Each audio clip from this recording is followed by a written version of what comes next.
What's up, everybody? Welcome to the Bronx Pinstripes Show. The New York Yankees, Scott, are going to the postseason. It's been a long drought. Yeah, it's been such a long drought. It's been a tremendously long drought, but yeah, they're back in, man. That's a first step. Check the box. Did that. That's all. That's what you need to do. And now, they're saying the right things. Still focus on the division, which is, thank you, Baltimore, for completely free falling.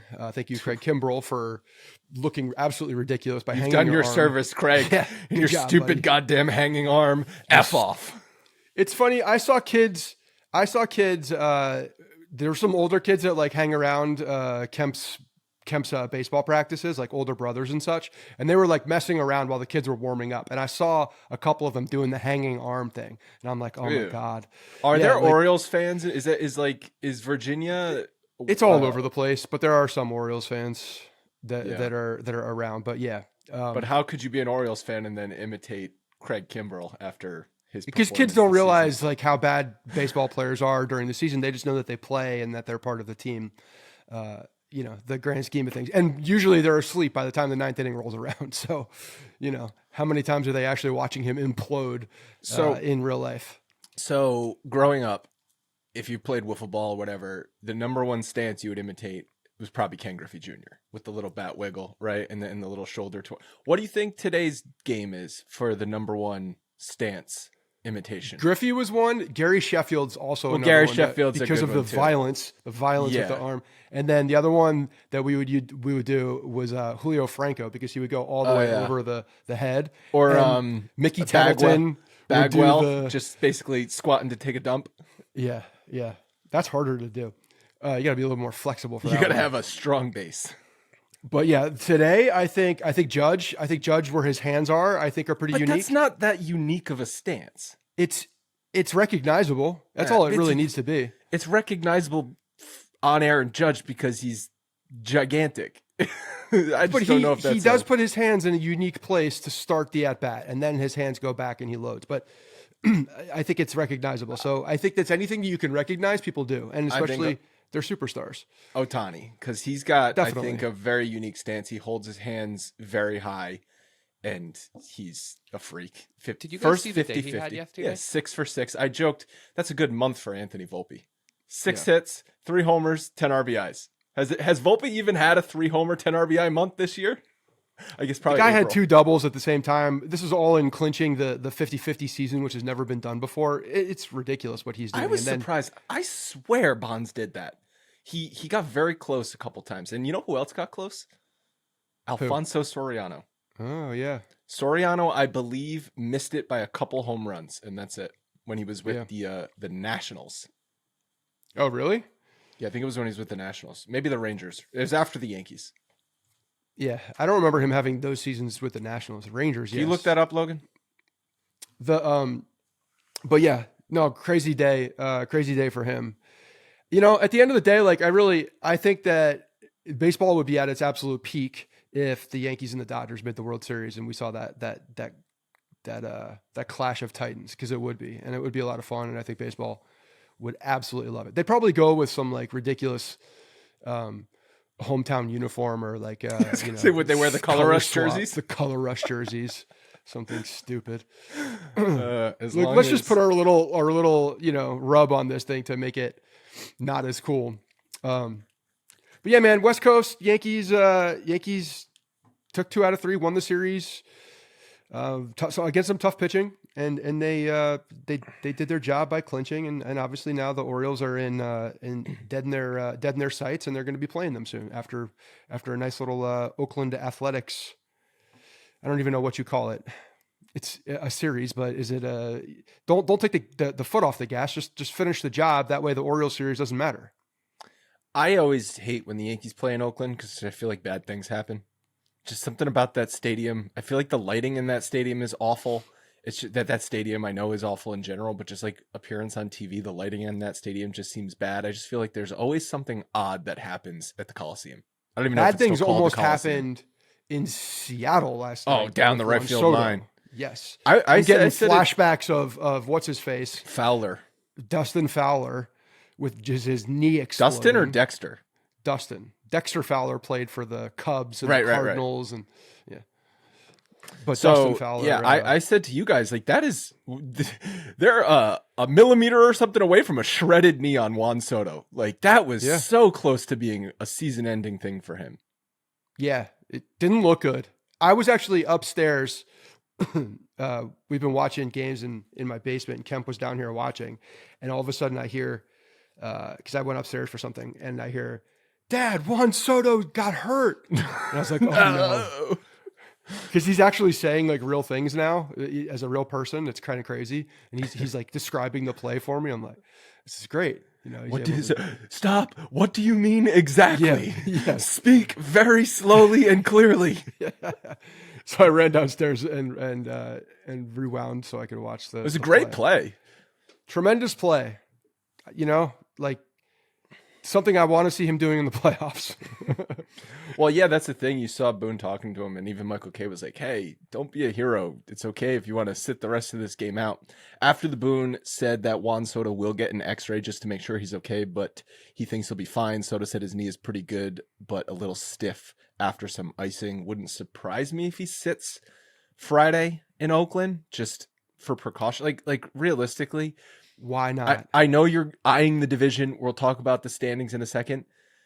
If you don't have Juan Soto for the playoffs, nothing else matters, okay? You have to have Juan Soto for the playoffs. Sit him in Oakland if you need to. And it's not like they don't have bodies that can go out there. They've been juggling the outfield anyway. Right. So it's a perfect opportunity. Verdugo, it's your time to shine, baby. Yeah, right. And, you know, it's a big outfield over there too. So like I just said, bad things happen in the Oakland outfield. I agree with you. Let's be cautious with this. And even if it's nothing, there's nothing structural, nothing's wrong. It's a little stiff because there's a bone bruise or a deep contusion, whatever you're going to call it. Just let him get a little bit of rest. Even if he puts up a big fight about playing, just do the thing. Like make sure stand in there, and this is like one of those exact opportunities. You got to get that guy some rest. This is a perfect opportunity to sit him on Friday, DH him on Saturday, maybe getting him at bat or two on Sunday, and then see you back at Yankee Stadium. Yeah, totally agree. Before we get to positives from the series, we are brought to you today by Game Time, which is now an authorized ticket marketplace of Major League Baseball, meaning buying tickets to a baseball game on Game Time is faster and easier than ever. Playoffs are coming up, or maybe you want to catch one of these Baltimore games just to put the nail in the Orioles' coffin for the division. You can find great tickets on the Game Time app. I love using it. It's a very streamlined, easy to use app, but I definitely appreciate the flash deals so you can see what sections the best deals are in. I always go with the all-in pricing option, so I'm not hit with surprise fees at checkouts. And seat views from inside the stadium. Just see what everyone posts in the Game Time app, where they've sitting, pan around. You can see full view from your seat that you're going to be purchasing. The app also allows for easy sharing of tickets with other people if you're going to be going to the game with friends and family. Game Time also has great tickets for concerts, comedy shows, theater, and much more. In addition to baseball games that I've bought on Game Time, I took Leanne back in January for her birthday to a Broadway show. And if you remember, I yelled at the people behind me because I'm an old curmudgeon at this point. The Game Time guarantee means you'll always get the best price. If you find tickets in the same section in a row for less money, Game Time is going to credit you 110% of the difference. Take the guesswork out of buying tickets with Game Time. Download the Game Time app, create an account, and use code Bronx for $20 off your first purchase. Terms apply. Create an account, redeem code Bronx for $20 off. Download Game Time today. Last minute tickets, lowest price guaranteed. And we are also brought to you by Navage Nasal Care. I've been telling you congestion is the worst. You might even be able to hear it in my voice right now. Lucy, I had to run out of the last episode because I had to take Lucy to the doctor. Luckily, she does not have hand, foot, and mouth. That's good. Thank you, because Harrison dealt with that a couple years ago and it was the absolute worst. And we all know J Happ had to deal with that.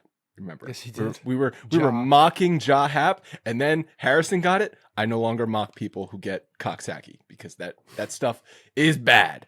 Anyway, Navage Nasal Care. We can all agree congestion is the worst. Maybe it's just a cold or allergies, whatever it is. Congestion is a pain because it affects your sleep, your breathing, makes it hard to focus, and generally just puts you in a bad mood. The product that you need to try is Navage Nasal Care if you are dealing with any of that stuff. Navage makes breathing easier. Navage uses smooth saline flow and gentle patented nasal suction to clear nasal passages. Navage is drug-free and uses 99.9% pure saline salt pods with no medicinal side effects. It's very easy to use. You just hold it up to your nose. It's a device, goes right into your nostrils. You press start, and it can work in as little as 30 seconds. I've got 2 young children in daycare. Like I said, I feel like we're sick every 9 or 10 days. So this has been very clutch to have at home. I love this product, and I know you will too. Right now, our listeners can order a convenient Navage starter pack, which includes a nose cleaner with batteries and 30 original salt pods. Plus, you get the cleaning kit as a free gift with your order by going to navage.com/Bronx and use promo code Bronx. Navage.com/Bronx, promo code Bronx, spelled Navage, navage.com/Bronx, promo code Bronx. Positives from the series. Obviously, the Yankees clinch the playoff spot after the long-awaited drought of the playoffs of one season. They control their destiny, not only in the AL East, but also the number 1 seed in the American League. Cleveland is a game back of them, but the Yankees hold the tiebreaker over Cleveland because they have a 4-2 record against them this season. And the Yankees at this point are 4 games over Baltimore, who has been just terrible. Like, they showed the graphic on yesterday about how bad Baltimore's been basically since July, but they're below 500 since July 1st. It's crazy when you look at how much, one, they started off well, and they have so much young talent. You look at their pitching staff, man. Their pitching staff has just not been. That's been their Achilles. But their offense stopped scoring a lot of runs in the second half. But their bullpen, their starting pitching.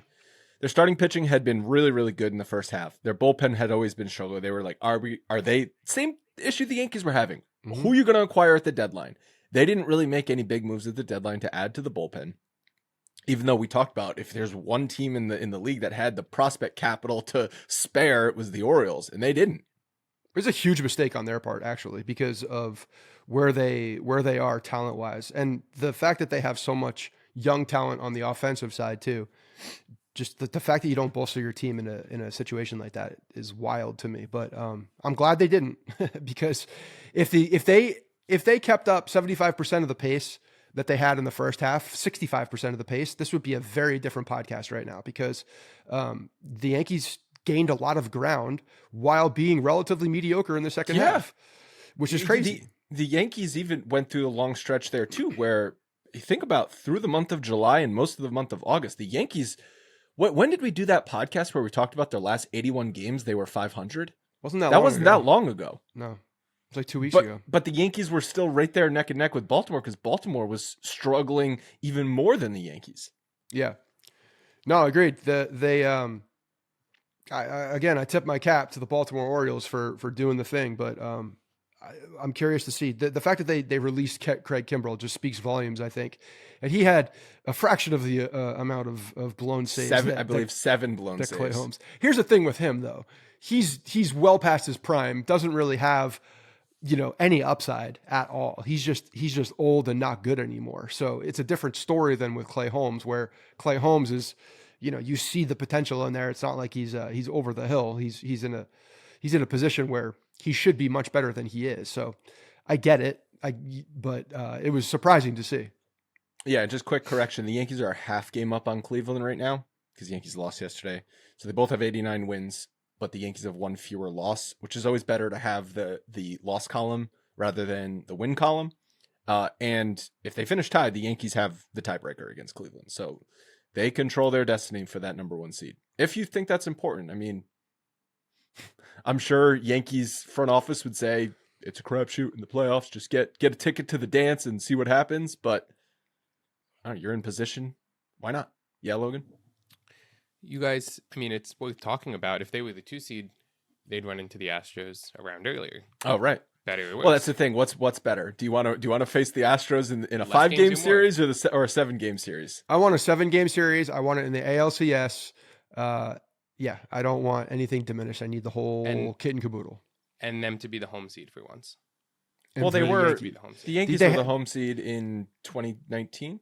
No, that's not true. Never. They've never been the Never one have. seed against Houston. They've always had to play on the road in Houston. Yeah, that's true. Look, can you pull numbers for Yankees road and home, just record and splits? Because they're a pretty good away team as well. So it's not like Well, their record's playing going to look somewhere good, else. both home and a road. We all know this is coming down to Yankees Astros. Okay, I pulled some World Series odds according to Baseball Reference, which we'll talk about later. But the seas are parting in the American League for both the Yankees and the Astros to just have kind of easy walks to the ALCS. Oh God, you need to stop saying such You things. know how I feel about the AL Central. Okay, Yeah. the Yankees are going to end up playing some AL Central team and squash them like the gnat that you swat on the side of the fruit bowl. And the Astros are going to do Astros things in the playoffs, and they're going to be there because they always freaking are. Look, I don't disagree with you. I do think it's going to come to the Yankees and the Astros. You look at the talent on the teams, and that's where it's going to be. You look at the experience, that's where it's going to be. What would be really interesting for me is if the Detroit Tigers can sneak in, because if the Detroit Tigers sneak in, then we got AJ Hinch versus Houston, and that would be interesting. Like some type of kryptonite, with those two. Could be interesting to watch, and I think if they do get in, that means that things are going well and they got a little momentum. And no one in their right mind is thinking about the Detroit Tigers doing anything in the playoffs. So that's just a team that if I were Houston, wouldn't want to play. Hand up, I forgot AJ Hinch is managing the Detroit Tigers. Well, he is. He is. So going That's back on to me. Houston, going back to Houston as a cheater's homecoming would be quite the ovation by the Houston faithful. So I think that would be interesting. It would just be fun to watch. Logan, do you have those numbers? Yeah, I do. They're- 42 and 33 at home, 47 and 31 on the road. They're actually a little bit better on the road. On the road. I believe I remember them talking about this. I think they're one of the better, if not the best, road team in baseball. So you as far want as- them to get the 2 seeds. I'm so just they can go throwing on the road. facts out here. I'm just stating things that are real. Well, didn't the Astros lose like all of their home playoff games last year or something crazy like that? Like the Astros, oddly enough, have been a bad home team. There was a year in the playoffs where the teams were just losing all of their home games. I think last year the Astros didn't win a home playoff game because you remember they against the Rangers. Remember they were down 0-2 going to Texas, going to the Rangers in the ALCS, swept the Rangers games, and we're like, oh God, here we go. Astros are going back to the World Series. And then they lost the 2 games back in Houston. Yeah. No. Do I remember that? No, I do not remember that. Was I watching that? Maybe a little bit. I just think the Astros, and I remember talking about this now. This is all coming back to me. We're talking about how the Astros lost all their home playoff games, and we're like, that's karma for cheating in the 2017, 2018, and 2019 playoffs. Now you can't win at home when you were just cheating at home. So maybe they want to be on the road. Maybe the Yankees and the Astros want to be. It's like the Spider-Man meme. No, we want to be on the road. You want to be on the road. Yeah. Either way, the Yankees are good on the road and at home. That said, I, again, throw numbers out the door when I'm looking at some playoff opportunities because I want Yankee Stadium being rocking and the Yankees on the field as many times as possible. So I'll take my chances. Do you want the Yankees to play the Astros in the playoffs? Yes, I do. Me too. And people might be like, you're crazy. Why wouldn't you want to just have to go through the Royals and then whoever, the Guardians, and then you get 2 easy cakewalks of the world? That's not going to feel as good. I know the hurt will be extra bad if the Yankees lose to the Astros. Yeah. But it's kind of like how the Red Sox, when they won the World Series in 2004, if they didn't play the Yankees that year in the World Series, that still would have been a thing. You still would have had to get over the dragon of 100? the Yankees. And the Yankees need to get over the Astros. You need to beat the Astros in the playoffs. If it's a DS, fine. If it's a CS, even better. You have to beat them in the playoffs for it to be truly a sweet World Series. Part of my bold prediction on that side of things was the Yankees win the AL East and exercise their demons, because that's what needs to happen against the Houston Astros and get to the World Series. I want to see it no other way. I really don't. I care. I hope they win to get to the ALCS. I do. And I hope they're healthy. I hope it's a clash with 2 healthy teams and we whoop their ass because Then we're sitting here. Then we're sitting here after the LCS, like, God damn it. Yeah, I know what I'm asking for, and I understand that. But if you're a fan, and you don't want to go through that team, then I don't know what to say. You just want to get to the promised land with any path, and okay, that's fine, I guess. But I want vengeance. I need to feel good about burying them and stepping on them, and then going to the World Series, after putting them back, in their vacation homes or off-season homes or whatever. And you know what? This might be the last year for that, because Bregman might not be there Bregman's a next free year. agent. And I know Altuve is going to be a lifetime Astro, but he would be the only one at that point. And he's the one I least despise agree. from that whole I hated thing. Correa. I hated Bregman. I hated Gurriel. They're all gone. Yeah, Springer. There's I never hated Bregman's- Springer. Springer, I didn't. Number one enemy for me was always where there were two number one enemies, I guess, after he started opening his mouth. It wasn't Correa for a while, but then Correa became number one enemy after opening his mouth. And Bregman was far and away the number one enemy for me just because of his smug arrogance. He's Right. just a smug little piece of. And then I had a call I guess with him at one point when he was trying to start his shitty podcast. Whatever ended up happening with that? Nothing, because it's a shitty podcast and he's a shitty podcaster. I know Verlander is still there, but yeah, this might be the last year for the Yankees to truly exercise the demons. Yeah. And Verlander, I don't know. I got other feelings about I him, so- don't hate Verlander. I respect Neither do I. I respect Verlander as one of the greatest pitchers in history. I do too. I don't think anything tarnishes his image in my eyes. I mean, as somebody who hates the Astros more than the Red Sox or any other, rivalry. I do too at call this it, point. Yeah. Nobody bothers me more than Altuve Yeah, really? because he's the only one that always beats them. Well, he Even does it- crush. He's them. very crushes good. them. Yeah. He's good, and it's not like Hold on, Scott. like Altuve's good. Really? He's very good. Going out on a limb there. Yeah, he's really good, and it's just like he always comes through for them and beats the Yeah. Yankees. Where I feel like even every one of the other guys, they've gotten out in big spots. Like Altuve, always it's like, God, again. Like, Yeah. Altuve bothers me when, of course, he's a thorn in the side. He does in big moments. He's big too. But when the Yankees give him something on pitch number one, when he does damage on pitch number one, that I don't get mad at him. I get mad at Sure. whoever threw the goddamn ball. It's your Because fault for throwing a fastball in the middle You know of the damn zone. well what he's going to do. Everybody in the world knows what he's going to do on that first pitch. He's going to be aggressive. So that's when he starts bothering me. But it's actually not even him. It's the result that bothers me, and really the person that allowed that result. Yeah. All right. Number 2 positive, as we went on a bit of a tangent there, is the 2-out offensive production. Specifically on Tuesday, the Yankees scored 9 runs on Tuesday with 2 outs. Dominguez, Wells, Soto, Judge, and Cabrera all came through with 2 outs. And then the 2 runs they scored on Thursday's game, they did lose, obviously, was a 2-out home run by Jazz. The Yankees, though, on Thursday did go 1 for 12 with runners in scoring position. They did. And so all good things must come to an end. But early on, when you're watching this team, I remember making a note. I'm just like, damn, there are 2 outs and these guys continue to hit. And when I see that, I get glimpses of what could be in the playoffs. And, I understand not every single game is going to be like that, because it's not. It's unrealistic to think that that's going to be the case. Runners in scoring position is always a number that could be better. But they have the ability to do it.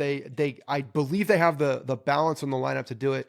And we've seen it in spurts where they've been able to hit with 2 outs. Yes, they've let a lot of runners or left a lot of runners on base throughout the year. But I do believe they have the ability to do that. And it's good to see at the end of the year them coming through in those moments. Yeah, the loss on Thursday is like a prototypical last 3, 4, 5 year Yankee loss where you've got 12 opportunities to come through with runners on base, and the one time you score is just on a home run and you lose the game by a run. Yeah, that's right. just, we've seen that a million times over the past few seasons. But this team is different. They can do different things. They can score in different ways. And now the fact that they have added athleticism with Dominguez and Jazz and Volpe, like What'd you think of Volpe They've got getting... they got some athleticism that they can press now, and I think that's something that just hasn't been part of the Yankees game in such a long time. I'm curious to see and excited to watch how it plays out in the playoffs, because it's a button that they haven't been able to push in a long time. Volpe got pinch hit for in the ninth Yeah. inning. Oswaldo Cabrera pinch hit for him in the ninth inning. Volpe's OPS is down to 659. Yeah, it's not good. 7 points worse than last season, which was bad. So what do you make of that pinch hitting situation? Because this is like the first time that's ever happened where the Yankees have not stuck with Volpe, whether it's playing him every day or giving him all of his at-bats or whatever it might be. Yeah. I don't know. I think it's come to a head at this point where he's been struggling for such an extended period of time now, and you need a spark in a moment. He's looked so bad. He really has. He's just swinging at everything, and he's just not having competitive at-bats. So that's the thing. It's like, it doesn't surprise me. I mean, that's what a good manager should do. Does it surprise me that Boone did it a little bit? Yeah, but no, I was that's what a surprised to manager see it. should do. So the move is not a surprising move when you're looking at baseball and just in general, and you're looking at just, standard strategy glasses. That's what should be done. But yeah, I guess I'm a little surprised that he pulled the trigger on actually doing it. Same. I'm not questioning the move. Volpe's been bad. Anyone has been better than him. I'm just surprised they actually did it. Like it basically took 2 full seasons for them to do that. Didn't I say this last episode? And you're like, we were saying like, nah, he's never going to do it. But it's getting to a point now where in this last 2 weeks of the season, you're going to see, I think, Cabrera playing shortstop a little bit more just to see what's up. Yeah. I mean, I don't remember you saying that, but my reaction would have been, no way do they bench Volpe at this point. Yeah. I'm not even sure I said it, to be honest. It could have been just a fleeting thought, but so, but with Volpe's the way he's playing, which is go up there and swing at everything, that's unplayable in the playoffs. He's playing very good defense. So when you're looking at close games, and that's fine. shortstop- I'm not discounting that value, but offensively, he's bringing you nothing. I agree. And when you're looking at defensive metrics and the importance of run prevention, you look at the playoffs. That's when it becomes even more heightened, because you're in tighter games. There's a lot more pressure. Having a good glove at a premier position like shortstop is extremely important. And he's been, to his credit, while struggling at the plate, nothing has slipped on his defense. He's made a few really nice plays. Even in this series, he made some nice plays, and showing off his athleticism there. So, at least he's been able to keep that part of his game. Whereas you see other people who struggle at the plate, they take it out into the field with them. He has not done that. Sure. No, that's true. But you think I'm grasping for straws for positives with him. I understand that. But you think there's a chance though he gets benched for the playoffs? I think that if the opportunity were right, depending on who's pitching and the matchup was there, I could see it. I could see Cabrera getting a start. Yeah, I could. I don't think it's crazy at all. I don't know what matchup is going to say Oswaldo Cabrera is good in this matchup offensively to a point where you're going to sacrifice potentially negative defense at shortstop. Well, that's the thing. If the Yankees believe, and obviously they do feel this way to some degree, that the offense is enough, even with Volpe being a nothing, his defense is valuable enough where he needs to stay in the lineup every day. He's that good of a defender. And it's hard to disagree with that. They're getting production. Is it if you catch a hot streak with Volpe, then all of a sudden he's a productive player again. And we know that they don't last all that long. But when he gets in those hot streaks, he's a good. He could for have some a good reason series. he's a good offensive player. Yeah, he could have a 5-hit ALDS. Like it's totally possible where he gets a couple doubles, a couple RBIs. Of course. That's the. And then everybody says, what playoff or regular season? What? It's the frustrating. If Volpe, if I didn't think Volpe could be an all-star level player, like I wouldn't be talking about him this much. Yeah, no, I get it. It's frustrating to watch, but yeah. So this is where the scenario I think would play out in that way. If he first couple of games, maybe it's 1-1. Yankees he's doing nothing at the plate, and Cabrera hasn't got an opportunity, and then there's a good matchup. I could see it. Are you pinch hitting Cabrera though, or are you pinch hitting someone else and then sticking Cabrera in for defense? I mean, no. I think Cabrera gets a start. Oh, start. if they split, Boy, that would be. if Volpe isn't doing anything and they have a good Cabrera, there's a good matchup with a pitcher. I wouldn't be surprised if he went out there for a start and see what happens. That would be a big surprise to me, despite the pinch hitting. Could also be a desperation move too if they were down. That's kind of a desperation move because it's like Oswaldo Cabrera. Like I like Oswaldo Cabrera as much as the next guy, but let's not pretend Oswaldo Cabrera is anything that he isn't. No, and the defense is where if he makes any defensive miscues then you're like, what are you doing here? Yeah, the same people who are screaming at him to get Volpe days off and to sit him because he sucked at the plate will be screaming at him for Cabrera making an error in the field. But sitting a guy a couple days in the middle of July or August is totally a warranted thing for a fan to want after Volpe has been struggling. But then being like, no, you got to just stick with him in the playoffs despite his bad offense because he's a good defender is also makes sense to me. It does. Let's see what happens for the next these next series. And I'm just curious. We got 10 days left here. I know. 10 days. A lot of things can happen in 10 days. It's true. He could get 20 hits. He could get hot. He could have an Ohtani stretch. I mean, 10 days, Ohtani might hit another 15 home runs for all we know. Volpe might hit 2. I'd be happy if he hit 2. All right, the third positives, the pitching staff was good, despite the Yankees not coming through offensively in the second 2 days. But he'll look good. And since his return from injury, 1.13 ERA, 17 strikeouts, 7 walks. I do think, though, he'll may have been bailed out by just jackassery on the base paths in that first inning because he is what I wrote down the situation. He is 3-0 on the batter when Robles attempts to steal home in the first inning. What are you doing, buddy? It was the most asinine display of base running I've ever seen in my life. Not only was he out by a mile, and he would have been out even more so by a further amount if Heel had picked up on it a split second sooner, but he did pick up on it. He threw the ball, and the 3-0 count, he's all over the place. The guy that leads the major leagues in walks per 9 is all over the place on a 3-0 count with the bases juiced, and you're trying to steal home to get sneaky? What do you do not deserve to be in the playoffs. You do not deserve to be in the playoff race. That's one of those mistakes that just crushes you because you're on the cusp of potentially just lay the bat on your shoulder and watch to see what happens because it's very possible that Luis Gil could walk the next 3 guys. It was amazing. And then what is J-Rod doing in that 10th inning on Wednesday? Yeah. Where was he going? I don't know. Again, the base running, the Yankees got bailed out a bit by the base running, no doubt. But I know the Yankees scored a bunch of runs on Tuesday, so you're like, hey, what does that matter?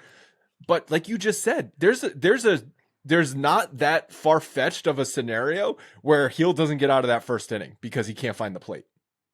Agreed. That could have happened twice. Could have happened with Clark Schmidt too on Thursday. And then, J-Rod getting picked off. I mean, that's a runner on third base with 1 out in the 10th inning, and they could have potentially tied the game. Yeah, that was very confusing as well. Terrible base running by Seattle. Thank you very much. That's why they are kind of a joke of a franchise. It's funny, though, when you look at their offense, and I know the offense has not been good, and that was part of the theme coming in here. Their pitching's been very good. Their offense has not been good. But when you look at the players, the names on their lineup, like they got some players, and especially Sure. they made moves at the trade deadline to get even more bats. And it's not a bad line. When you look at it, it's not a bad lineup. It's not. And they haven't produced. They just haven't produced. The names haven't done what they've done. Like I was really surprised to see Polanco's numbers even because he's been a productive player for his career when he was with Minnesota, and then they bolstered it by getting 2 more big bats. Yeah, they made the Arozarena trade. Yeah. So I think the Yankees did a good job, holding them down and getting out of trouble. Like that's the big thing. Obviously, the offense didn't come through when they needed to on the Seattle side because they had opportunities to blow games open. Schmidt, who I give a lot of credit for, giving up those 3 runs and getting out of a bases loaded jam in the first inning, and then really just doing nothing for the rest. I know his pitch count was up, so he was kind of in a shitty position after that. But to his credit, he locked in, went 5, and just gave up those runs. Well, and did well. Defense, specifically Dominguez, Defense, didn't help yes. Schmidt and didn't help Cortez as well on Wednesday, who was very good. Nestor Cortez, are you rethinking Nestor in the bullpen? Because guys look pretty good out of the rotation the last few times out. So you want to go Nestor number one? I don't know. Put Garrett Cole into the bullpen to solve the closer situation, right? If you just dropped, like, if aliens invaded tomorrow, and all they want to do is manage the Yankees, that for whatever reason they just want to manage. They're like, we're here, the mothership comes down. They're like, Boone, you suck. Got to manage the Yankees. They don't know the name Garrett Cole. They don't know his history, his status in the league, his contract. They're probably not going to pick him for game one of the playoffs. Probably not. Yeah. I don't think it's aliens. You don't even think you need to be aliens. I think you could look around and just take the nameplates off of the statistics and you're like, this guy, number one, this guy, number two, this guy, does he get a number 4 start or is he in the bullpen? No, I know it's, I'm not, hear me loud and clear. Okay. You're saying that you want Garrett Cole in the bullpen? Hear me loud and clear. Garrett Cole should be left off the playoff run. No. Garrett Cole is going to start game one, and I understand that. That is the objective move they're going to make for a million different reasons. But I think it's a very fair question that you don't stick Cortez in the bullpen just by default sake at this point, because he's been really, really good. He has playoff experience. We know his track record at Yankee Stadium also specifically. It's not an easy decision is all I'm saying. Well, I think it's an easy decision for them because they have two horses that are at the top that they've paid a lot of money for to be those guys in the postseason. Rodon is a horse? That's what yes, they believe that. That's what they got him as, a number 2 horse. He is a pony. He only goes 6 innings. He is a pony walking to the glue factory, my friend. They paid for 2 guys to lead the top of that rotation. That's and true. They're going to go slot in 1 and 2 I know in the rotation. And that's I don't think it's a hard decision on their end because that's the default answer. They don't even have to think about it. But yeah, Nestor Cortez is giving, I don't know. I like Nestor's makeup in general. And that's why him being a weapon out of the bullpen, I think is a better situation. I think it makes the team better. Overall team. Can I just give you his numbers in his last 7 games? I know they're very good. Wait, 7 games. Are you including the relief appearance? 6 starts, 7 games. Okay. He has gone 40 innings and has a 1.58 ERA. It's good. He's given up 7 runs. 5 of them came in 1 outing. Yeah, but also 7 earned runs or 7 runs 7 total? earned runs. 7 runs total. Same. He hasn't given up any under. So you're talking about 2 runs across 6 other games. Very good. Giving some length. There's some good teams in here, some bad teams in here. Did really good against Cleveland. Really good against Boston. Really good against Seattle. Remind me what the bad start was. Against St. Louis at home, 4 innings, 5 runs. Yeah, I remember that. So, yes, Scott, to your point, it's there's a lot of second guesses that come out if they go Cole 1, Cortez 2, or even Cortez 3 or something like that. At least the second guesses are less if you just go Cole 1, Rodon 2 because of the contract, Heel 3 because he's, for a large part of the season, has been their best pitcher. He's contention for Rookie of the Year, all that stuff. And then either Schmidt or Stroman game 4, and then Cortez because of his flexibility into the bullpen. Yeah, Logan, you're about to say something. Yeah, one more thing about that. So they announced their starters this weekend. This weekend happens to be... Because that's going to start lining up. Cole game 1, Friday. Rodon game 2, Saturday. Heel game 3, Sunday. That's the playoff rotation. That's the playoff rotation. 1, 2, 3. So yeah, I still think that number 4 is probably up for a little debate, but I think what they're going to do is exactly what they did with Clark Schmidt's first start, is that they're going to throw Clark Schmidt. He's going to start the game because he's a starting pitcher, and he's got to go through his whole routine and do all that. Hasn't really been in the bullpen in a while. They're going to do that, and Nestor's going to be ready. And if there's any faltering, Nestor's going to go in. That's what's going to happen. Well, I would. I don't think Marcus Stroman. No, you can't, because his relief appearance also wasn't good. What did he give up? 5 hits. I know he got the save, but he gave up 5 hits in 3 innings. I think Marcus Stroman is there for, you need length. Maybe if there's a mop up duty situation, you just got to save the pen, or if you're in an extra inning situation and you got to have length, that's what Marcus Stroman's role is going to be. Nestor Cortez, I agree with you, is going to be the piggyback on top of Schmidt, or if you need a couple innings in the middle of the game. However, if they do plan for the piggyback thing, I know Cortez can get out of jams, but say Schmidt has 2 runners on in the 4th inning.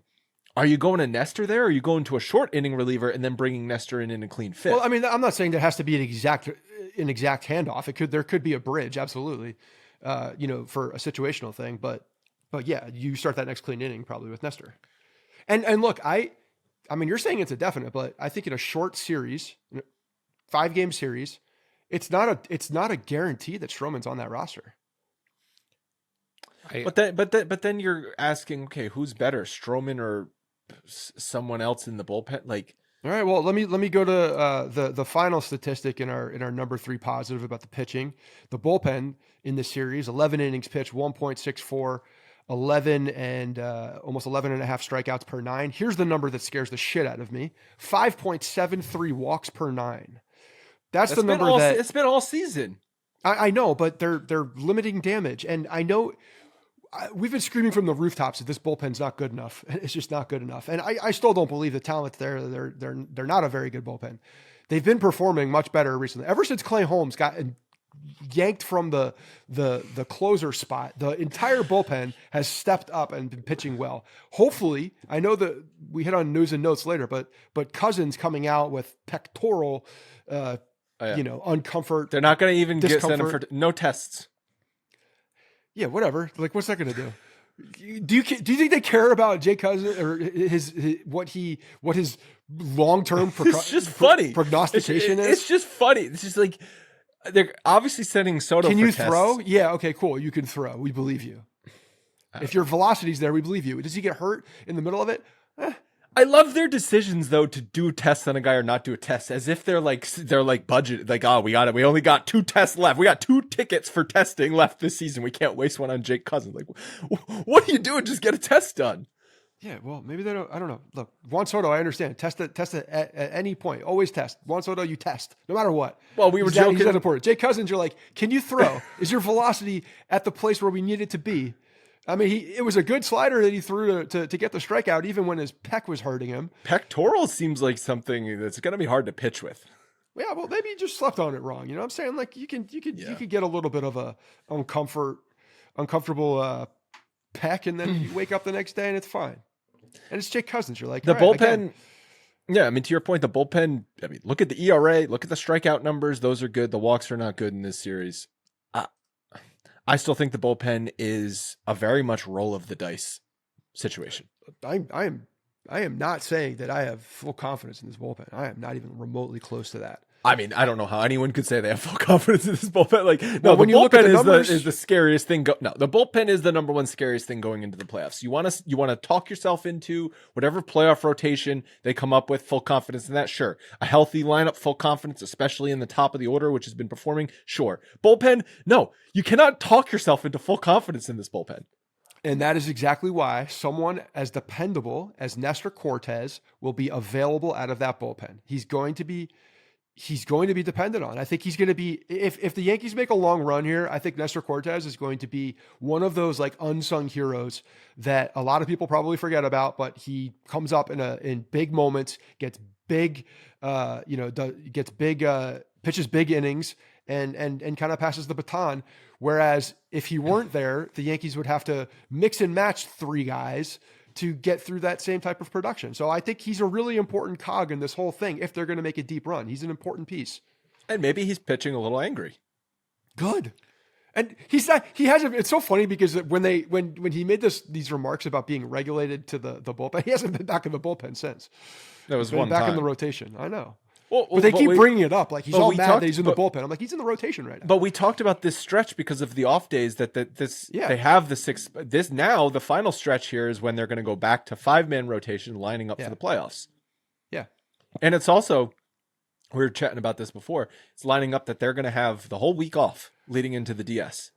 Yeah, and can I just give you guys a weird quirk about this whole playoff thing? They play. If they got to the ALDS, regardless of, wild card or not, they play Saturday, Monday, Wednesday, Thursday, Saturday. Wait, what? So Yeah. There's a day off between 1 and 2. There's a day off in between 1 and 2.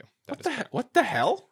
They're doing this so that they can spread out ALDS and NLDS without spreading out the Hold wild on. card Say series. this again. So game 1 is Saturday. When's game 4? 10-5, October 5th. Game 4 would be Thursday, So October 10th. you could pitch Cole again in that game. You absolutely, on regular rest, would pitch Cole again in game 4. So Stroman's not on the roster. Stroman's definitely not on the roster. And- And you might not. You might only need 3 starters in the, You in only the need- DS. You're going to have So a you can- fourth. You're gonna have a You're going to fourth. have a fourth, but you don't need... You literally, it's on regular rest because I just mapped it out. Could go Cole, Rodon, heel, Cole, Rodon, and everybody pitches on regular rest. And- So and in that case, then Clark Schmidt and Nestor Cortez become opportunities out of the bullpen. And it wouldn't even shock me if they just turned around and said it's Cole, Rodon, and then all 3 of them are available in relief. And Yeah, they would use all 3. And then that's what whoever's we- left that's starts them what- in game 3. that's what we said a couple episodes ago. Is you only announce the first 2 games, and then you basically see how it's going, and then that's what you do. This is interesting though because first of all, it's a bizarre playoff schedule. I don't like that. I just They it's did base. this- Do you I know do they- you think that they're doing that also though? Hold on, because baseball, I know you're saying something without spreading it out, but also by doing this, they're getting the number 1 starters back into the playoffs again for the first No, round. Yeah, No, I 'cause think the you don't NLDS think that's a is- consideration? The NLDS isn't like that. this is a TV It's a whole scheduling different- thing. It's exactly a TV scheduling thing Nice. because they used to stagger the wild card start, and This- then that would push everything to have them on off days. But they're not doing that. I don't like that the baseball playoffs out of any sport are like the biggest departure from the regular season. It's tough though to mimic it. It's not. If you just With do with the added wild card stuff it is. the added wildcard stuff, but once you get to the DS, why can't you just do game 1, 2, travel day, game 3, 4, That's what they used to. travel day, game 5, and then a travel day when you travel in the 7-game series, and that is it. That is at least very, very similar to a regular season where you're playing a series in a city, you travel to a new city, you play another series. Yeah. This TV scheduling thing, it makes it interesting though, because say you're Who in has the rights? Who has the rights to the playoffs this year? Is it It's all always over like the place? It's Fox and CBS. not CBS, TBS, and then But ESPN none of the OTT platforms have jumped in for like Apple. Peacock Like, and you gotta Apple and download Amazon Apple game. for game Yeah. 4. Oh, it wouldn't shock me if that I'm not has already sure. happened. And ESPN, if it I hasn't thought happened, ESPN has some wild card though, right? ESPN has all the wild card, Okay, and I think they even put some of them on ABC. and then Fox but- has the World Series. Right. And what they used to do is they used to say, okay, one starts Tuesday, one starts Wednesday, and then they ran the schedules like you normally just said. But now they're starting all the wildcard games on the same day, and then everybody starts the ALDS on Saturday, the division series on Saturday. The NLDS plays on Sunday. Oh, But so the the ALDS AL, don't. and then what about Which is- the championship series? Is that schedule out? Do they have funky off days in that too? Yeah. There's a day off in between game 1 for the NFC. No, it's a pretty It's normal okay. schedule actually. So, but what do you do if you're in a DS and you're up 2-1 going into game 4? Do you get fancy and say we're gonna pitch heel, or into game or- 4, in the game 4 heel or who pitched game 3? Schmidt? Say it's Cole, Rodon, heel, and then after 3 games you're up 2-1, clinching game potentially 4. Do you pitch Cole and then not have him available for game 1 of the championship series? Or do you say we've got a game in hand and worst case scenario, we've got Cole at home for game 5. Let's pitch Schmidt with Cortez in game 4 to try and lock it up so we can have Cole, Rodon, heel again, 1, 2, 3 for the championship series. Yeah. But you don't have to answer. All I'm saying Well, is hold the on, what fact is that the- the off days open up that question. I agree. If Cole is throwing in that game, does it line him back up for then ALCS game 2? No, that's what I was just trying to. It would be figure out. it would be game He would 3. be So he pitching on- doesn't have the opportunity to throw twice in the ALCS No, at that point. if it goes 7, he would pitch game 7. Yeah. So I think in that case, I'm not throwing Cole in game 4. So yeah, listen, but then you're like, oh, you lose that game, and then you're going home in a do or die. It's like, Yeah. Yeah, I'd and go then you're Cole. really I think I'd go screwing Cole. yourself in that. I think I go Cole on regular arrest is what I would lean Yeah. to. Just Yeah, but But- then you're setting yourself up for him not pitching twice in the ALCS, and that's not good. well, I mean, the only way he then wouldn't pitch twice They is could- if you lose the series before you even get to a game 7. Wait, I hold know. on. I might have. But I you- think if he pitches, so if he pitches on the 10th, 1, 2, 3, 4, 5. No, he would be able to pitch on game 2 Okay. of the If ALCS. he's then Yeah. you throw him 100%. I think If he can get in games 1 or 2, that's all that really matters. Right. I think. Okay. This is Well, the it's just the playoffs. this is great. Hey, The did the Yankees make the tangent playoffs or something? All right, we got It's been 2 years since we've talked about it. We got some Literally. negatives to talk about. And Scott, I know you have to run soon, so it might be a reverse of what happened last episode. But we all know bills can pile up and unexpected expenses can hit you when you least need them to. One service you should not be overpaying for is your wireless provider. That's why I am thrilled Mint Mobile is sponsoring this episode of our podcast. Say bye to overpriced wireless plans and hello to Mint Mobile for just $15 a month when you purchase a 3-month plan. When they say $15 a month, they mean it. What you see is what you get. Plans come with high-speed data, unlimited talk and text delivered on the nation's largest 5G network. You can still use your own phone. All of your contacts, all your stuff comes over. Your phone number comes over with you when you get that Mint Mobile plan.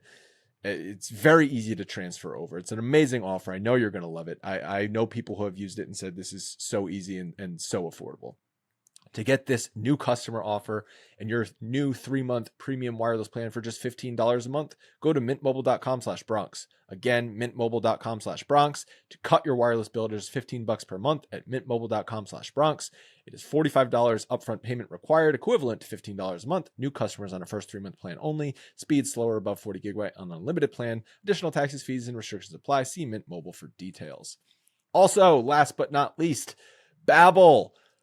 If you want to learn a new language, you got maybe some time before the playoffs to learn a new language, you should do so with Babbel. Babbel gets you talking in another language because their courses are designed by real people for real conversations. The lessons are quick, just 10 minutes long, so you don't get overwhelmed with information. The courses are handcrafted by over 200 language experts ready to get you talking your new language in as little as 3 weeks.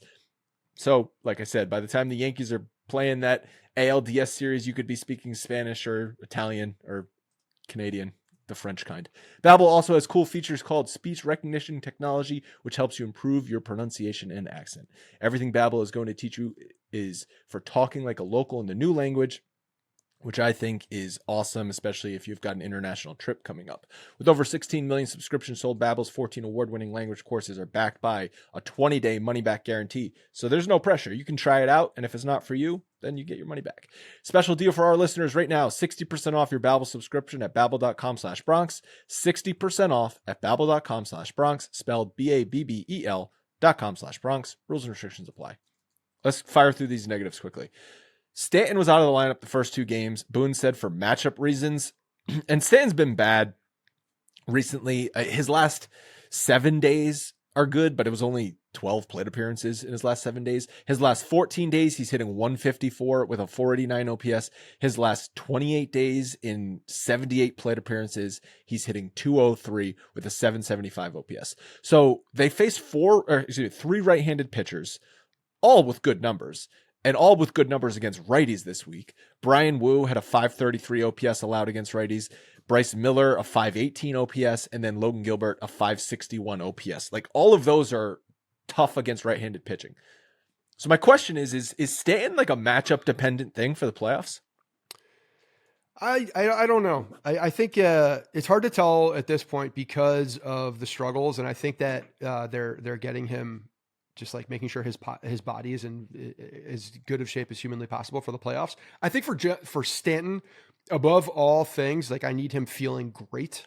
And if he's not feeling great, that's when he has his struggles. So, maybe there's some fatigue happening. Maybe, I don't know what's happening behind the scenes, but the struggles I think make it more easy to sit him, especially against what we just saw in Seattle with their really good right-handed pitching.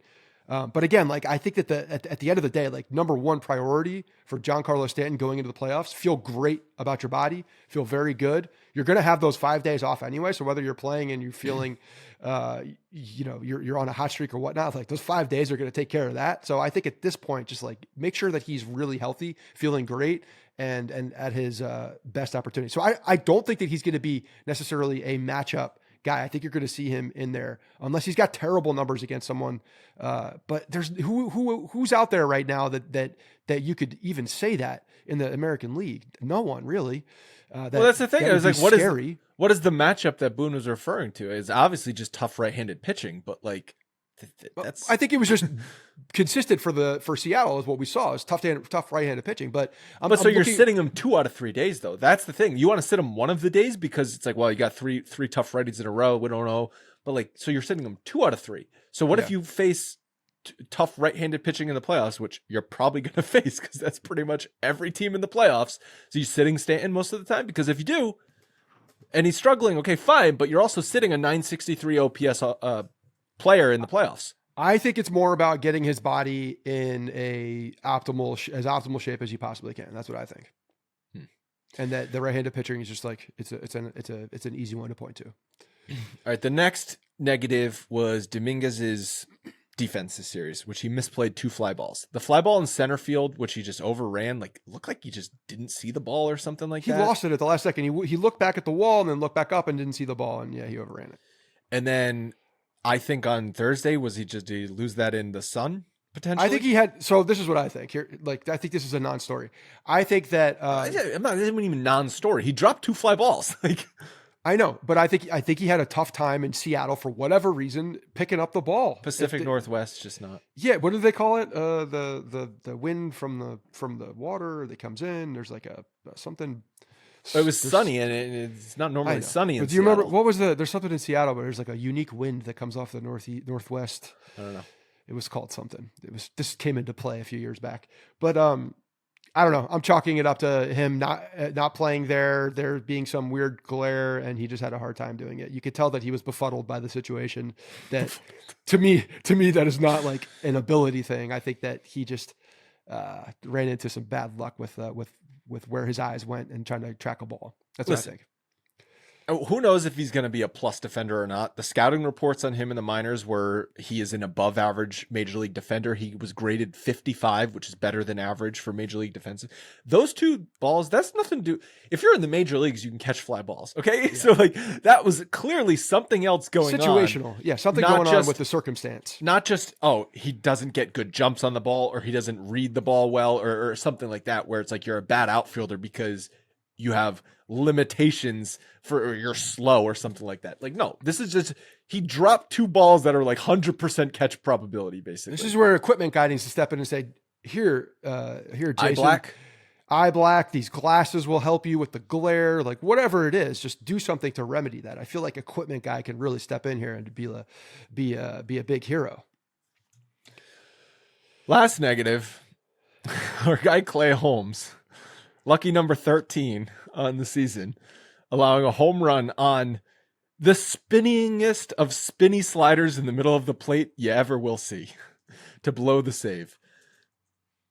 And you asked immediately, like, why is he throwing this sweeper slider so much? So basically, he throws 3 pitches, sinker, sweeper, slider. But let's be real, sweeper, slider, we don't need to go down this whole rabbit hole again. It's the same thing. 45% of the time this season, he's throwing either a sweeper or a slider. 55% he's throwing the sinker. We know his command issues with the sinker, which is why he throws the sweeper slider so much as a get-me-over pitch. But that's exactly what you see. Justin Turner was sitting on off speed, and he got a batting practice slider. Belt high. Dude, I've been screaming this from the rooftops for weeks now, looking at this guy. I don't understand why he's throwing this off-speed slider sweeper at the high percentage he is. It's not a consistent pitch. He leaves that ball over the plate way more times than not. And when he loses the command of that thing, it's up in the zone. It's a meatball. It's a real problem. So Logan pulled some numbers on Clay Holmes. One thing that's just baffling my absolute brain, and I cannot get past this, is the fact that he doesn't throw a 4-seam fastball. I don't understand why he doesn't throw a 4-seam fastball. Everybody who pitches in the major leagues, who has pitched any time ever, has thrown a 4-seam fastball. It goes straight. It's the easiest pitch to command. This man has command problems. How about we just show something that doesn't move so much? And I'm sure it's got some natural movement because of the way that he pitches. I bet there's a little bit of run to it even. But why is he not throwing a 4-seam fastball to help control some of this? But you go back, he threw a 4-seam 20% of the time in 2018 and 19, but not with the Yankees. So it's not like he hasn't thrown it before. This screams of the Yankees analytics getting their hands on the numbers and saying, your sinker slider is so good, that's all you should throw. And in 2022, Logan pulled these numbers as well, because when he was going well that first half of the year, when he was unhittable, sinker 70% of the time. Well, he was locating it. Yes, but you also had the slider and the sweeper that were right around 30% of the time. So your pitch mix was significantly higher with the fastball. Yeah. Now he's 50-50 basically. And now he's 50-50, and the confidence has left the building with the sinker and throwing it in big. But that's it's the just out so pitch. it's just That's so such a better pitch. It's just so telegraphed. Hitters can know. Okay, if the first couple of sinkers are not in the strike zone, I don't need to look for anything except slider, because that's the only thing he's going to try and throw for a strike. So I'm just going to sit on slider sweeper, and as soon as it's in the zone, I'm pummeling it. 100%. Even if he throws the sinker for a strike, I'm going to let it be a strike. I'm not even going to touch it. I'm not looking at it. He'll be lucky to throw another one. Yeah, if the numbers are the numbers, he's throwing it half the time. So the meatball, the cement mixer. And again, if he's on with that pitch, it's a good pitch, but it's a good secondary pitch. It's not a good primary pitch because he's leaving it up too much. It's got to come off of something else. And when he loses command of the sinker and abandons the sinker in the strike zone, it's a problem. It's a problem. Yeah. Throw a 4-seam fastball. I don't care what the date is. Right now, throw a 4-seam fastball. Throw it. Just try it. Yes. 100%. Like why is that not happening? It's the easiest pitch to command. It's a fastball that goes straight. No one will expect it. It's not like the guy expects the straight fastball. It's not like the guy doesn't have a live arm. He's got a live arm. Yeah, that's it. Yeah. So throw the 4-seam fastball up in the zone to set up the other pitches. What are we doing? Yeah, I mean, at this point, see what happens, because he's still blowing saves pitching in the 7th and 8th inning. We're talking about a guy who doesn't have command, and every single one of his pitches has insane movement on it, like insane horizontal and downward movement. So I don't know. What do you have to press to get to the common sense department on the phone? It's not 911. Can't do that. 111 just because you're stupid. So 111. You did 111 on the phone. It gets you to the common sense department of the New York Yankees, and you're like, "Hey guys, this guy can't throw a strike." I pick up the phone. I'm like, "Just throw the 4-seam fastball. It goes straight. It's the straightest pitch he could possibly throw. It's a fastball. It's the same arm action. Everything is the same. It just goes straighter. Have him grip it across the seams so it goes straighter and he feels a little bit more control on the pitch. It's not that difficult. Do it now. Don't wait." All right, I know you got to run. Logan and I will finish up with a couple more thoughts here. All right. Love you guys. Talk to you later. Love you. Okay, Scott is gone. Logan and I, reverse of what happened on Monday's episode. A couple things I want to touch on before we wrap up here. Soto was, after the Yankees clinched the playoffs, he was talking to reporters, and they asked him about homering in all 30 ballparks. And I know this has been like a storyline all year, and it's been mentioned, but like this was a real goal of his. Like he's like, yeah, going into my free agent year, talked with Boris, which is his agent. Like this is something I want to achieve before free. I mean, it's just kind of an odd thing to have on your bucket list of accomplishments, don't you think? I mean, it's very cool, but like to actually consciously go for it. Yeah, it's a little bit, I don't want to say random, but it is super cool. I mean, to be 25 years old, not have hit free agency yet, and to have homered in all 30 ballparks. I mean, it's kind of hard. I mean, it's a little bit circumstantial too. Like it needs to, like you need to be on multiple teams, like an AL team and an NL team, and but yeah, I mean, it's not easy. I mean, he's still only been in the league 6 years. I mean, when did he come up? 2018. So it's not right. So it's still not that long of a time. No, and he's not even I mean, I don't know. He's not a prolific home run hitter. That's not what he is. But 40 home runs. This is career high in home runs. right, which is crazy. But like that's not his game even. It's just No, but do you he's remember really good. when we had the mailbag question about how many homers will he finish with? Or I think that was the question or something like that.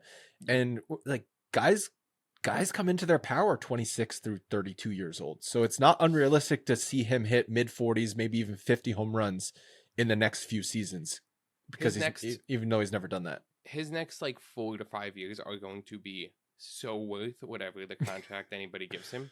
It doesn't matter about after that. It's just, I mean, and look. But he's a player that should age well. And Judge is 32, 33, still hitting like he is. So he's 25. I mean, you might be able to get 6, 7, 8 years of real good production. Yeah. You know, the problem is his defense, but this is an off-season conversation.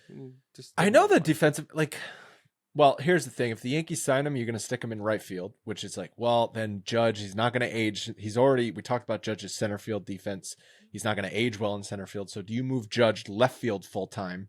That might be a conversation. Or do you say, Soto, we're signing you and you're going to be left field full time? Soto's defense isn't great. The funny thing is, like, he makes good plays, but his defense overall is not great. He's the perfect Yankee Stadium right fielder. Small right field. He's got a good arm. But I think, honestly, they would start with him in right, Judge in center, Dominguez in left, and then eventually the move would be Judge is going to be the DH, or like if they really wanted to get crazy, make him the first baseman, and then get a center fielder later on. Yeah. So Soto was talking about how, like, this is on my this is on my checklist, home run all 30 ballparks, just reminding everyone, I'm going to be a free agent. Yeah, we know, Juan. We know you're going to be a free agent. And this is also the third set of Yankee teammates to hit 40 home runs in the same season. So Maris and Mantle did it in 61, and Babe and Garrick did it 3 times, 1927, 1930, and 1931. So obviously just a lot of, as far as a duo goes, unprecedented kind of stuff. Also wanted to discuss the Yankees record this season in extra inning games and 1-run games, because on the surface, I was like, it feels better than last year, and it is better than last year, but it's still not great. Extra innings this year, they are 7-8, so a losing record. Last year, they were 6-9, which is a worse losing record. And in 1-run games this year, they're a game over 500 at 19-18. Last year, they were 17-23. That actually was before last night's game, so they're 19-19 now. No, I updated it. Oh, did you? It was 19-17 before last night's game. Yeah. So they're 19-18, just barely above 500 in 1-run games. Now, Clay Holmes not helping the situation. Clay Holmes has blown many a 1-run games. 13 blown saves. 13 blown saves. It's outrageous. If he only blew 9, which is still an obscene amount, the Yankees are just cakewalking to the division at this point and to the number 1 seed in the playoffs. But yeah, I think the bullpen is a big factor, and their struggles with runners in scoring position. Like, you're going to be playing 1-run games in the playoffs. Yeah, and they will figure it out and they'll iron it out. I don't know how much they're going to want to use Clay Holmes in these high leverage spots. I honestly think that if I know Boone, he is going to get to a point where, unpopular or popular, Holmes is going to be like the first guy out of the bullpen. Like, that's the direction we're trending, because they're going to say, well, this guy's a high leverage reliever for us. They're not going to stray away from that, but we need the ground ball. That's what you know what I mean? Yeah, I think it's going to be very matchup dependent. Super matchup dependent. But if you remember, I think Clay Holmes really has only been on one playoff team. Or 2 playoff teams? No, the 2022 team. Right, he was on the 2022 team. However, in 2021, he was the first guy out of the bullpen in the wild card game. I don't remember that. I think, and maybe it would be good. I think he should, I don't want to say he should be, I think he's going to be early in the game. And I think they're going to let Cousins, hopefully, Canely, and Weaver, based on super righty, super lefty, or mixed, get the end of the games. The Cousins pectoral issue is a factor here. Like, if he's not fully healthy, that's a guy they've been relying on as late inning leverage that might not be healthy. Canely, Weaver, Hill. You didn't mention Hill. Hamilton could. I think he would. I think if Cousins was hurt or something, I think he would slide into that super righty lane late in the game. They would like him. Above Holmes. They love him. Yeah, I think they would use him above Holmes right now. We'll see. Right now, I was looking this morning. The World Series odds on Baseball Reference have the Yankees at 11.3%. And I thought that was like maybe a little bit low because part of the World Series odds, you have to get to the World Series. And I just think it's such a clear path for the Yankees to get to the World Series this year. Yeah, I mean, they're going to face probably the Orioles. If they're the 1 seed, they're probably going to face the Orioles because they're going to be the highest wild card seed. You think Orioles are going to get out of the wild card game with how they're playing? Out of the wild card series? I do. I mean, they have Corbin Burns going game 1. You know? So, and as we've addressed with the numbers. You win the first game, you win the series. You win the series. So I do. And I think they would be I mean, obviously, they'd only end up, well, with all the off days. I don't know. They might be able to get Corbin Burns in the series twice, even if he pitches in the wild card round. They probably could. But I do think it's going to be the Orioles in the ALDS, and then I think it's going to be the Astros in the ALCS. And maybe this is our disrespect to the AL Central, but I don't know. I don't think anybody respects the AL Central. I mean, even last year, the Yankees were out of the playoffs, and the ALCS was the Rangers and the Astros. It wasn't an AL Central team. It's like, I know, and eventually this will bite me in the ass of me just crapping all over the AL Central, but I'm not fearful of any of the AL Central teams. The only team I'm semi-fearful of, obviously, is the Astros because of their playoff experience and domination in the playoffs. The Yankees are at 11.3% World Series odds. Dodgers are number 1 at 13.7%, and Astros are number 2 at 10.8%. And again, Yankees and Astros make sense to be high because they have the clear paths to the World Series. What's interesting though is that if the Tigers snuck in and played the Orioles, they have just as good of a pitcher to start in game 1. Right. They're the only one that might actually match up better than the Royals or the Twins or whoever comes out of there. And I mean, if the Astros are playing the Guardians in round 1, I mean, is that going to, you think that Astros are going to lose to the Guardians? I mean, by all means, but I mean, even when the Yankees were struggling, they play the Guardians, and it's like, all right, 2 out of 3. Yeah. 9 runs. The slump buster is an AL Central team for the Yankees. Always. Yeah. So it is interesting though, because the Tigers have moved in. I don't know if you saw this, to a tie for the last wild card spot. No, I put them on the list. So the World Series odds, I mentioned Dodgers, Astros, Phillies, and Brewers are tied at 9.7%. Cleveland 8.9%. Mets 7.2%. Padres 7.1%. Padres have been one of the hottest teams in baseball. Baltimore then 4.6%. They've been one of the coldest teams in baseball. Royals 4.2%. Detroit 2.1%, and the Braves bringing up the rear 1.5%. I truly believe that this is the best Yankee team, talent-wise, obviously, since 2017 in this era. And I also think that this is the weakest American League by a long shot. That's the thing. Too. I mean, you want to say, is this the most complete Yankees team of the Boone era? Probably. Despite the bullpen. I know, but like the bullpens are a huge factor. Yeah, but I'd rather go in with this rotation in this bullpen than any other. I mean, they had Chad Green starting playoff games. Fair enough. I agree. But as big of a factor here is the American League being just wide open. Wide open. That's why they could do. That's why this is like. I mean, I've been listening to MLB Network, and all they keep talking about is, well, there's 2, 3, 4 NL teams I'd take over any AL team. It's like, it's fair. Yeah, probably. I mean, the Phillies, the Dodgers, the Padres, like I mean, they're all, you could talk about it. The Phillies, definitely. I mean, no one's making an argument for an AL Central team over any team in the AL. Over any team in the NL.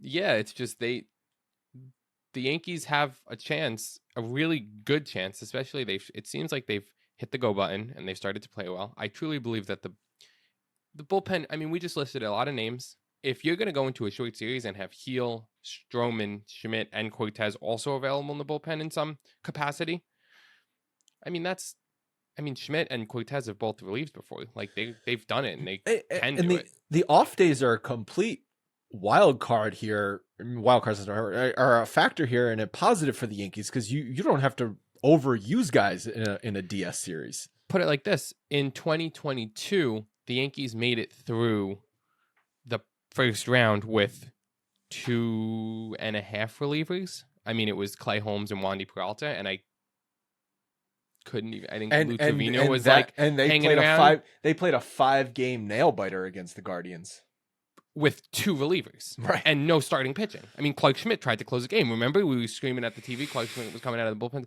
Like, that was a team that was had such a they were so shortage thin, of pitching, so thin by the playoffs that year. Yeah, and like they're not gonna have that problem when it comes to bodies this year. I mean, you know, if Clay Holmes struggles, he'll be relegated like Dellin Betances used to get relegated, because there is enough guys name wise. Even though you might not feel a certain way about the name, I wouldn't count that. No, you have to go with what's been working lately. That's how this bullpen is going to have to operate. It's risky, but you cannot operate it any other way. There's 4 guys that have been going really well lately. Yeah, though. Not Holmes. 5 if you include Tim Hill. I think you include Tim Hill as someone who's been going well. Hamilton has been, and you know Hill's going to have. You're talking about lanes. Hill's going to have lanes in the playoffs because of lefty matchups. Yeah, and I mean, you start getting into it gets interesting when you start talking about, you know, rosters and stuff, like, you know, who's left off the roster. I mean, obviously, we all think that Mark Leiter Jr. is going to be left off the roster, but knowing the Yankees, they're going to want like another lefty outside of even Cortez in there. Like, you don't know if they're going to put a Tim Meza on the roster just so in the 4th inning, if they are facing, I don't know, Gunnar Henderson, to feel like they have a lefty to go to. Like, that's something that they do. Yep. Okay, that's going to wrap it up for today's show. Thank you guys so much for listening. Yankees clinch the playoffs. We will talk to you again after the Oakland series. Probably not going to be the most exciting series, but hey, you never know what'll happen. We'll talk to you on Monday.